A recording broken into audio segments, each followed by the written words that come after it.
Good evening and welcome to BJC Halacha A number 2081. Halacha A keeps the Yetzer Hara away, and we're continuing with chapter 113, Laws of Erev Pesach and Laws of Baking the Matzahs on that day, dedicated in love and memory of Daniela Bas Sfir Neshama Hashem and Aliyah. And here we go.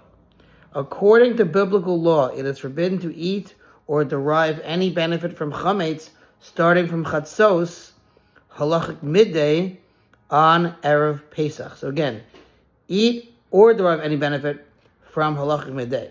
Now, halachic midday, as we mentioned the other day, doesn't have to be noon. It could be 12:30, 12:45. Usually in Houston, Texas, it's not earlier than 12, right? In a perfect day, when there's 12 daylight hours and 12 night hours, it would be exactly at noon. Fine. So he's saying that from a biblical standpoint, you're not allowed to eat or derive benefit from chametz starting at noon, the morning before Pesach. Now, in earlier times, most people estimated the time of the day by the position of the sun in the sky. They didn't have watches or iPhones. We didn't know exactly what time it was. Since this method of telling time could lead to errors, the sages advanced the time that this prohibition begins by 1 hour with regard to deriving benefit from chametz, and by 2 hours with regard to eating it. So on a perfect day, they say, listen, I know technically you have till 12, but you can only derive benefit up until 11 a.m., and you can only eat until 10 a.m. That's what they did. They don't want people to make a mistake. We can understand that, right? As described in the Sif, that's what they did. So he goes into the footnote here, but he says, on a cloudy day, a person is liable to make a mistake in his calculation of the time by as much as 2 hours. So if it was really cloudy, they didn't have a watch, they might not know. They might make a mistake. We know what it's like when it's really dark in the morning. You think it's like 6 in the morning. It was really 8 o'clock in the morning, right? Because it's so cloudy. It can happen. Fine. So that's what they did. Let's see. It is forbidden to eat chametz on the day of Erev Pesach, except for the first third of the day. So he says, what does that mean? The prohibition comes into effect after 1/3 of the length of that particular day has passed. He says, see further in Yetzer, meaning this book, and following note for how the day is reckoned.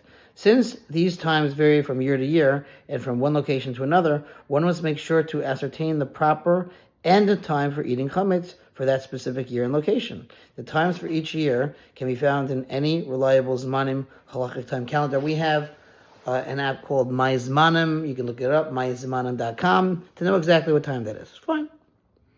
The day is calculated with regard to this halacha from daybreak until nightfall. Sometimes it's calculated from sunrise, but in this case, from daybreak. Okay, there's more on this, a lot of footnotes here. Fine. It is permitted to derive benefit from chametz for one more seasonal hour after that, as we just mentioned before, right? So till 10 o'clock on a perfect day for eating chametz, until 11 o'clock for deriving benefit, meaning selling it to a goy, as I mentioned, selling it to a non-Jew. During that time, the hour in which one may still benefit from chametz, it is permitted to sell it to a non-Jew.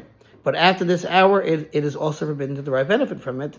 One must burn the chametz and nullify it while it is still permitted to derive benefit from it. So really, you have to burn that chametz before that 5th hour.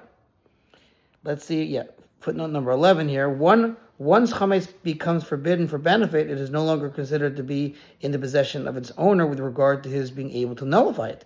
Therefore, one must complete both the burning of the chametz and the subsequent nullification by the end of the 5th seasonal hour of the day. So in other words, usually what happens is you eat the chametz in the morning, have your Cheerios, your last bowl of Cheerios, but then you got to really get ready to collect the chametz you found the night before during the search and any other chametz you're going to get rid of to burn, and then after you burn it, you say the nullification. Got it? Good. All right. Thanks for listening. Sponsor Yetzer Hara 36,100 for the gold. Have a good evening.